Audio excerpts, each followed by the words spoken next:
What's up, guys? Shauna here, owner of Infinity Nutrition and Health Coaching, licensed health coach and nutrition counselor, women's coaching specialist, proud mom, and I will be a 40-year-old woman as of next year. So I've got aging on my mind a little bit, and today's hot topic is on creatine for women who are 40 plus. So we're going to dive into all about what is this supplement, what are the benefits, what are the risks, how much you should be having, dosage, timing, all that jazz. So stick with me. I hope to educate you on why or why not the supplement might be for you. Stick with me. Okay, so really quickly, what is creatine? So creatine is a compound in the body. It derives from 3 different amino acids, which are the building blocks of protein. And creatine is responsible for rapid energy production. Now, our body naturally produces creatine, and we can also obtain it from food sources, specifically animal protein. So, side note, if you are a plant-based eater and you're not getting animal protein, then you may also want to listen to this information. Now, despite the fact that we can get creatine from natural food sources as well as naturally produce it on our own, supplementing is beneficial to maximize our creatine stores and gain optimal benefits from this particular supplement. Okay, before we talk benefits, I want to start off by saying that creatine is the most widely researched supplement out there, even more so than whey protein.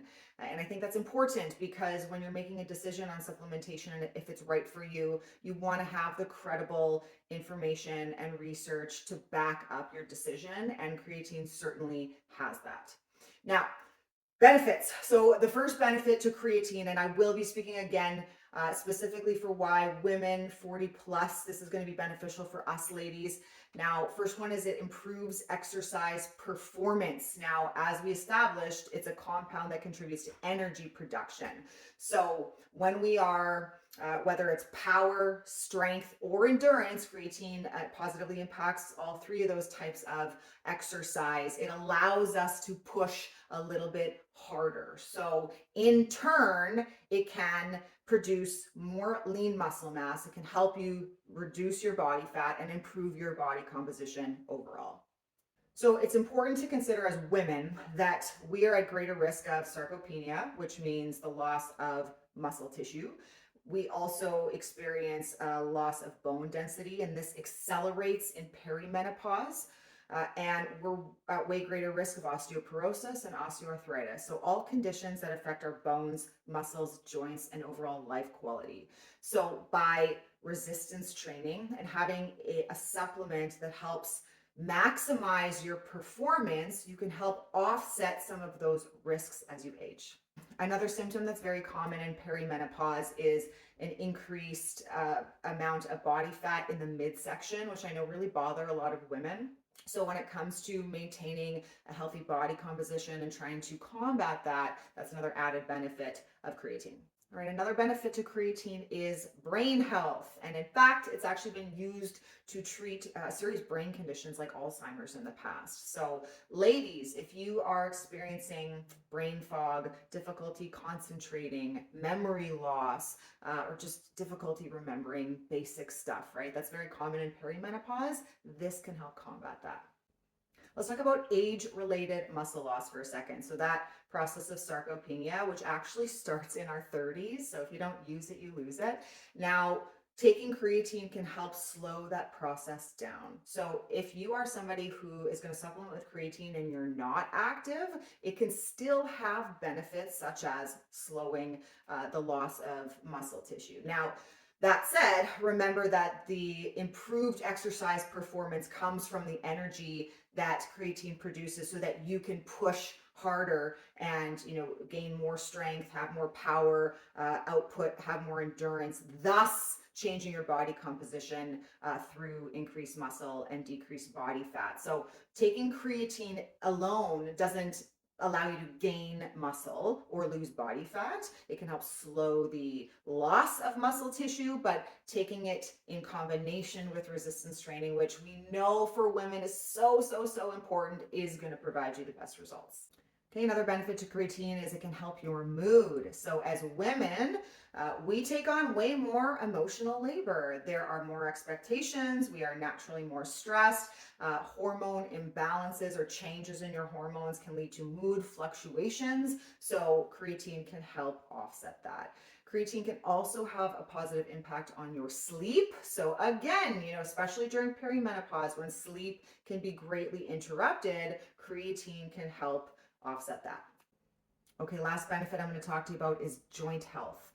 Now, I made a very fascinating observation recently. I actually cut creatine from my supplement regime leading up to a fitness photo shoot. It can cause a little bit of water retention, just intramuscularly, but still to be safe. I took a break from it and I never went back on it afterwards. And I had noticed that my joints were achy. I was more stiff in the morning and I never thought anything of it until I had an aha moment. And I thought to myself, the timing of this is interesting because this was shortly after I stopped taking creatine. So that led me to do a deep dive on creatine and joint health and how those two are connected. And I came across this fascinating study done on perimenopausal women with arthritis, and the results were very clear on the benefits that creatine had for improving strength, for improving quality of life, reducing pain, discomfort, and stiffness. So I thought that was fascinating. And I actually sent that study to my parents and I said, start taking this supplement right away. So as far as joint health goes, it's pretty clear that it can have a really positive impact on allowing you to move a little bit more freely and helping your joint health overall. We talked a lot about benefits. What about the risks? Now, remember that creatine is the most widely studied supplement out there. And so with all of the information and the research and the studies, I'm happy to say that there really are no risks. The vast majority of people respond really well to creatine. What I will say, because ladies, I know that, a lot of you, this may be enough to hold you back from taking it, is the thought that it causes water retention. So let me clarify.